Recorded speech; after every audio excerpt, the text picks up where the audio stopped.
Hey y'all, quick heads up before we begin. If you've ever wondered about the why behind the shifts in math education, we have a free workshop for you. It's called Developing Mathematical Reasoning, and it's designed for K-12 teachers, leaders, and anyone who wants to understand how to help students think like mathematicians.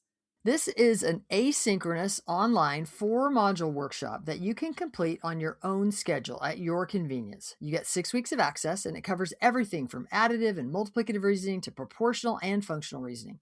And did we mention it's completely free? Register at mathisfigureoutable.com/free workshop. Now on to today's episode.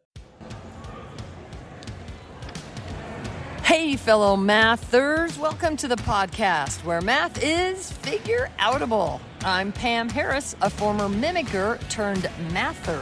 And I'm Kim Montague, a reasoner who now knows how to share her thinking with others. At Math is Figureoutable, we are on a mission to improve math teaching. Y'all, we know that algorithms are amazing human achievements, but they are terrible teaching tools because mimicking step-by-step procedures actually traps students into using less sophisticated reasoning than the problems are intended to develop. In this podcast, we teach mathing, building relationships with your students and grappling with mathematical relationships.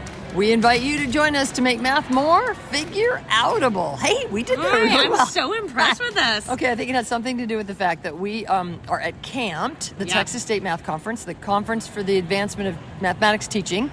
And Kim and I did two sessions together. I was going to say 2 co-sessions. Yeah. 2 co-leading, 2 co-presenting. Co-hosting. No, for heaven's sakes. We did them together. And both times when we sort of introduced ourselves, we did this podcast intro from memory. And here we sit in the exhibit hall at CAMT. And we did it from memory. So I think it had something to do with the fact that we practiced. Well, and it's funny because we did a session on fluency, and we joke because we are not very fluent at our podcast intro, which is terrible because we have done it 300 times. Yeah, but we read it. But we use it. We have a piece of paper that's our crutch. We should take that away. We should use it more often. Should we though? Is that a time where we have it's to not, have it It's memorized? not something we need to memorize. Okay, so we are at CAMT. It is a conference in Texas that is we're very fond of this conference. We've been coming here for forever. CAMT. I should count one day, but over 20 years in a row, I have never missed except 1 year when I went to Australia for ICME, and you can't move the International Math Congress. So we like CAMT. We like to come to CAMT. We like to present. I'm doing 6 total sessions. Yeah. 2 with Kim. I did 1 with Liesl McConchie, and then 3 all by myself. Yeah.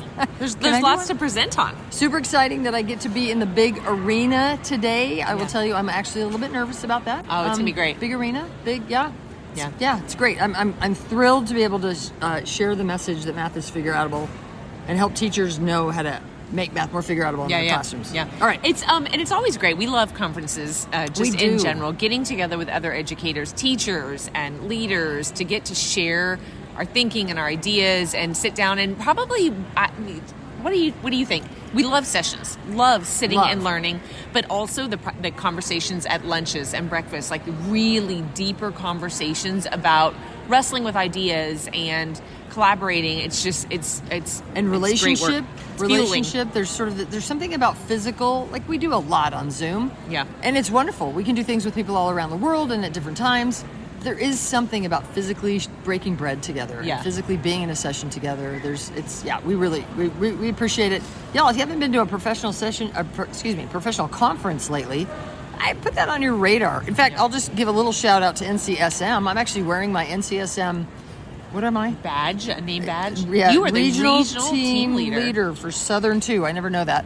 I don't know that I do a great job at it, but I am happy to volunteer for a professional organization that helps us in our profession because we are professionals. Yeah. Yeah. One particularly fun thing about this conference, because it's our home state, is at the end of some of our sessions, probably happens to you at your individual sessions too, but at the end of our joint sessions, people came up and said, I was 20 years ago in the district you worked with, or 20 years ago I saw you at a camp session. Kimberly, and it's just I had so a much student fun. from the University of Texas when I taught at UT 15 years ago. Oh my gosh. And she said, I was your student. And I was like, oh my gosh, what are you doing now? And we took a picture, and it was just, you see your students grow up, and she's a teacher, loving it, doing the thing. Super fun. Relationship. It was super, so good. Like you said, see teachers that we worked with a long time ago. I've met teachers from Abilene that I worked with I don't even know how many years ago. Yeah, really, really fun. That is one of the things we like. Yeah. Okay, so I want to start off today by saying there's been kind of a theme for me at this conference, and I don't know if it's this particular conference or if it's just the direction we're heading, but I feel like maybe I lamented a bit last year or 2 years ago, maybe 3 years ago. I don't know how long we've been doing these. Like you were sad about something? Yeah. Okay. Like a little, I don't know what the word is. I'll describe and you can find me the word. But just the idea that there's so much to talk about in math education. There's so many things, there's so many layers, there's so much to worry about as a teacher. It's a big job. But that I was lamenting a little bit about how often we go into sessions and we're not actually doing some math together. And it doesn't, like, that is not me saying that the content is like way more important than everything else, because there's so much that's important. But at this conference, almost every session that I went into, I was doing math and talking about pedagogy, or doing math and talking about identity, engaging students, or talking about trauma, and like, so fantastic to see those coupled together, because that is exactly the work that teachers do. It's not one or the other; they're in concert. So it was just, I saw that happen, and I don't know if it's kind of organically where people are headed, or is it possible you chose better sessions? You're a better session chooser. No, I don't know. I've grown. That's definitely true. I don't know. I just feel like it was really nice to sit in some sessions and do some work and then unpack. Yeah, unpack. That's really nice. I really enjoyed that really nice. this conference. I'm glad. I'm super glad. Yeah. I would concur. I have also had that experience. And if you've listened to this podcast at all, you know how important we think it is to experience mathematics together, so that we can come to some common understandings of what it means to math. What are the mental actions of math thing? Yeah. Nice. One of the other things that I saw, and this happens for you, I know, because as you just mentioned that you do many sessions, and I think that's important because the work you do is you have some work and some books about developing mathematical reasoning, and then we've done some work to write problem string books, and then we've done some work to write foundations for strategies, and so there's kind of different messages. I mean, they're cohesive and they work in concert with each other, but there's a different tact. Allison Mello. Hey, Allison. Hey. Woo, shout out. She does a lot of work in a lot of areas, but Math Workshop is one of the things she does. And when I was looking through sessions, I noticed that she had a part 1, part 2, part 3, part 4. Did you notice that? I did not. And so one of the things she said was, last year, I did a session, just kind of a general session, and people said, I need more of that, because there are just so many layers to Math Workshop. And so when she built her schedule for this year, she dove deep on one thing. Nice. And then the next session, or two, a couple hours later, she dove deep on another session. And it just really got me thinking about the idea of when we do professional development, and as we work with leaders, this happens. How much do I do? And I want to get it all in. And we've talked about this with our leaders in our coaching program, that you can only get so much done at one time, and then it just goes through somebody's head. You can't get overwhelmed, overloaded, Yeah. or you started, you have to kind of start over because some new people join in, and you can only go so deep with a group. Yeah, sure. And the nuance and the details really matter. And I, props to the CAMT organizing committee, that they would say it's worth having lots of sessions that work together. Yeah. I thought that was really nicely done. And props to CAMT organizing and the CAMT board, just in general. Yeah. Y'all put on a class. Part, yeah. You put on a class conference. You really do. Yeah. Nice. What else? So one of the things that I've been thinking about is there's it's a little less sessions I went to and a little bit more people that I met and kind of interacted with that said some things about, we really should make this easier. Maybe the thing I do is about, I can make it easy, or easy. And I kind of heard this easy word. So maybe this is really brief. I'll just mention it. We're not really about easy. Right. We're suggesting that teaching, you just said a minute ago, teaching is hard. Like there's a lot of interconnected things, and you are going and you are reacting in the moment. What we want to do is help everybody realize that math is figure-outable. Yeah.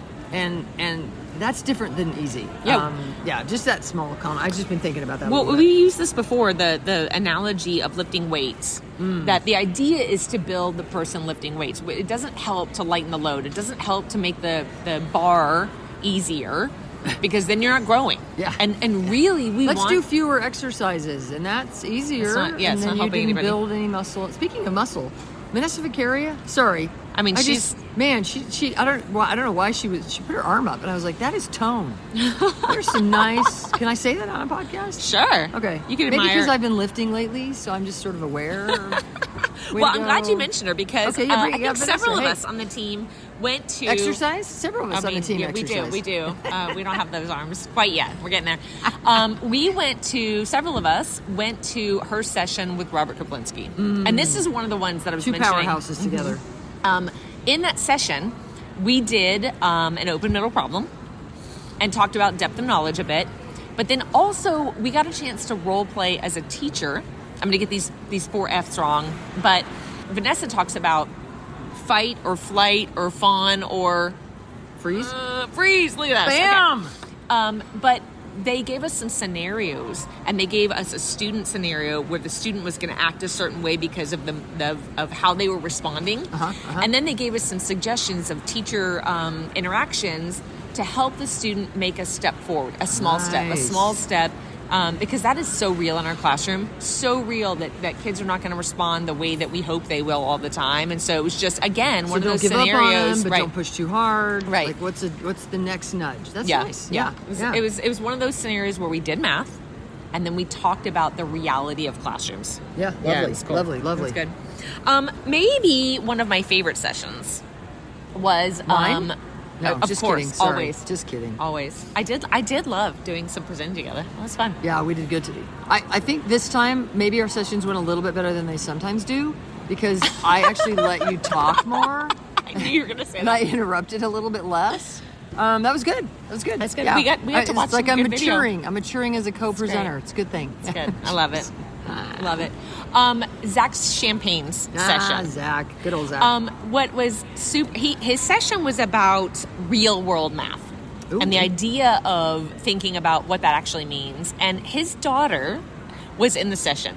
Oh, fun. I know. And his wife. And the reason I said his daughter first is because one of the pieces of math that we did was their family, when there's like a 333 or 222 or 555, they send a text thread to each other, like an angel number. They run into a number like that? Yeah, and it's like, hey, 555, and they like acknowledge it, and they, I don't know if it's make a wish or whatever they do. And so his older daughter, who moved out, still is part of this text thread. So super cute. It's a way to connect, and they notice it. Yeah. So they were walking, he and his wife and their daughter were walking maybe to a pizza or something, and it was 5:55, and they acknowledged it. And then his daughter said, what about when it's 6:66? What would that be? Okay. And so they talked about, like, what time would that be? What time would And it so be? they were kind of, hanging some stuff in their head. But anyway, the conversation went to, what about 7:77 and 8:88? And we did some math at our table, and it went to 10:10. And we in the group had a ton of conversation about unitizing and reunitizing, and we all had different reasons justifying why we had different times, and it was such a rich mathematical conversation. And his point was, real math isn't. It comes from students. They're asking questions that is real to them, and our job is to facilitate those conversations. I'm butchering this. Sorry, Zach. Our job is to have these conversations where we are taking the interest and the ideas from students, and we are engaging and facilitating conversations from that. And let me just say, I don't think he's suggesting that we then walk into our classroom and go, golly, I'm not going to have any plans today. I'm just going to, hey, whatever the kids do, we're going to dive into that. He's not saying that. He's suggesting that we're looking for moments that we can, that will go mathing ways, right? Yeah, and that are naturally intriguing. Like he brought it, you guys didn't bring it up. He didn't come to the session going, sure wonder what the participants are going to bring up.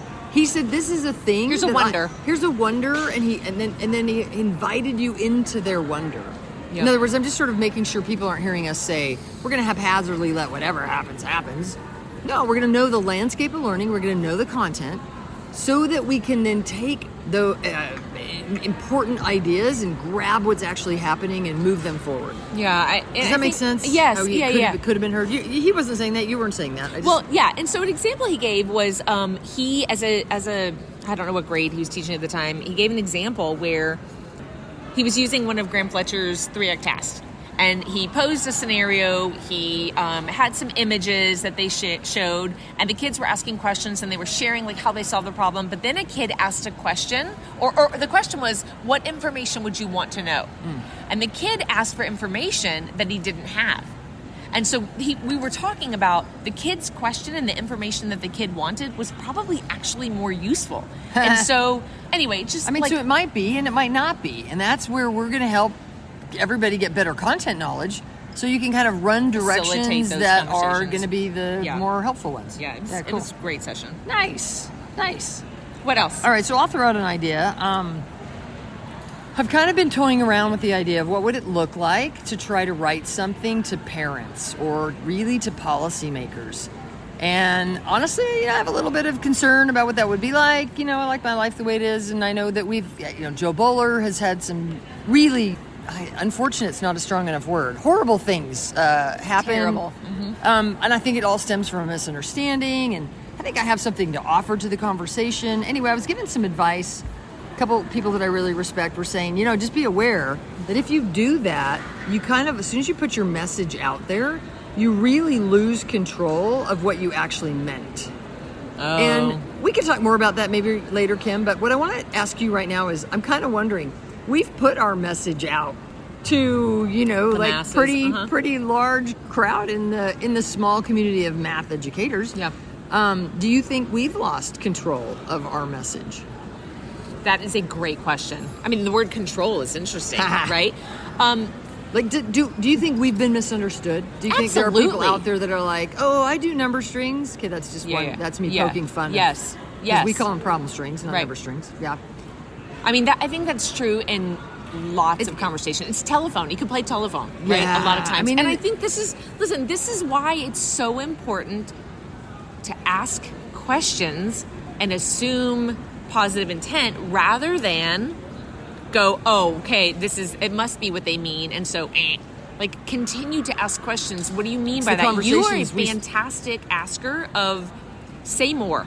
Give me examples. What do you mean by that? What does that look like? Right. Paint that for me. Yeah. Because so often, I'll just invite the other mathematics education leaders who are doing the presentations at conferences to think about the language you're using and give examples and help us get more precise so that we don't kind of use these hot button terms and then everybody nods and we think we're having a conversation when in reality everybody kind of has these different ideas in their head about what some things mean. And anyway, I really appreciate people who are thoughtful and who will engage in the conversation about language and nuance and examples so that we can get better at understanding what each other actually means so that we can move math education forward.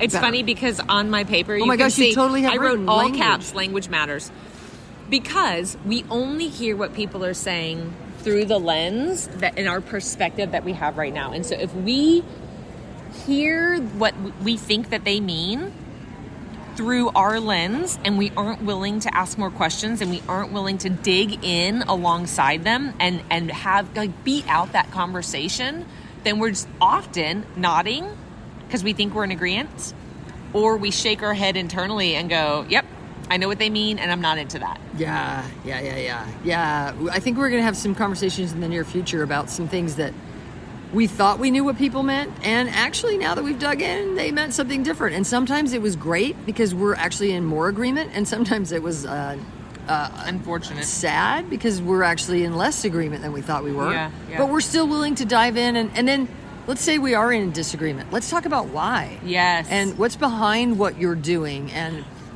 yes. I sat up big. Yeah, we never get to see each other when we're doing this. Our body language. Yeah, I'm like, whoa, react. Okay. Well, because even if we disagree in the conversation, we could maybe move the needle both ways. Both ways. There are some things that you and I are never going to budge on. We have spent 20 years having these conversations, and we know what we believe based on the work that we've done. there are some things that we just, I mean, this morning, we had a breakfast this morning with some really thoughtful people, and I walked out of there going, I'm willing to reconsider that bit. Bit, I don't know if I'm going to go where they're going, but I am willing to reconsider that bit. There, Albert, take that. We'll see. We'll see how far I go. Hey, one quick thing I wanted to throw out. I have an idea for a future podcast. I wondered what you think. Oh, ask me on the podcast. I love that. Yeah, there you go. So I think we should do a short lesson. Okay. And maybe we don't do it, but we just sort of talk through the parts of it because we can't, our podcasts are only, maybe 25 minutes max. Yeah. So, talk through a little bit of it, but then talk very specifically, very intentionally about when we were what people might call explicit. Yeah. And when we were more inquiry and when and why. And there might even be moments where you might go, ooh, I might have been more explicit there. And maybe I'll even cop to the fact that when I tried early in my career to be more inquiry, because I didn't have any experience, like all of us didn't learn that way, it took a minute for you to, I think, maybe get confidence to stand up to me. Get the nerve. Yeah. And then you were like, I actually don't think you're being focused enough. Ooh, I like these. You said focused. That's a good word, isn't it? Yeah. And I had to go, who do you think you are, little upstart? 25-year-old. Yeah. Tiny 3rd through 5th grade teacher telling me what you're, I was a high school arrogant math teacher. And you were right. There were ways where I needed to tighten things and help kids focus, maybe help kids generalize. Yeah. Before we moved on and tried to use the thing that they were definitely building and definitely developing and definitely getting better at. But because we hadn't kind of cinched, but I say that, God, and I wonder if we people need examples. think. Yeah, we need exampos. Yes, okay, so let's do that. I'm in. All right, I'm in on that. I'll stop getting detailed and we'll do that later. Okay, that sounds great. Okay, anything else that you would add? Well, what's been the most fun is we have team members here with us. Oh yeah, it's totally amazing. Fun. We love spending time with our team. It's we're remote, and so we don't get to see them as much, and so especially in person, big hugs and lots of great times and conversations walking and. So we actually have Courtney with us here, so we're just going to invite her to say hey. Hey, Courtney. Hi. Yay. Here's Courtney. We're missing Susan, but and Chrissy's at the booth. We've had a wonderful time meeting a lot of people and spreading the word that math is figure-outable. Y'all, we really appreciate you as our colleagues on the podcast. Thanks for joining us. We just had a friend walk up to us while we were recording, and I was like, well, don't talk now. Wait, we're recording a podcast. But she's got Developing Mathematical Reasoning, Kate, too, in her hot little hands. Great. So, Cassie, I think I'll be signing that book for you in a minute. I mean, Casey. if you want to. Oh, Casey? yeah. Cassie. Cassie, yes. All right, Cassie, where are you from? Wiley, Texas. Birmingham Elementary. Wiley! I know where Wiley is. Bam, because that's not Abilene, but the other one. Wrap it up, Pamela. Okay, anyway, all right, yes. Hey, y'all, thanks for joining us on the podcast. Thanks for joining us to make math more figure-outable. That's it for today. If this conversation got you thinking about how to develop mathematical reasoning in your students, we've got just the thing for you. Our free Developing Mathematical Reasoning workshop is a 4-module asynchronous online experience that takes you through additive, multiplicative, proportional, and functional reasoning. It's designed for all K-12 teachers and leaders, and you get 6 weeks of access to work through it at your own pace. Y'all, you can register for free at mathisfigureoutable.com/free workshop. Thanks for listening. We'll see you in the next episode. Keep making math figure-outable.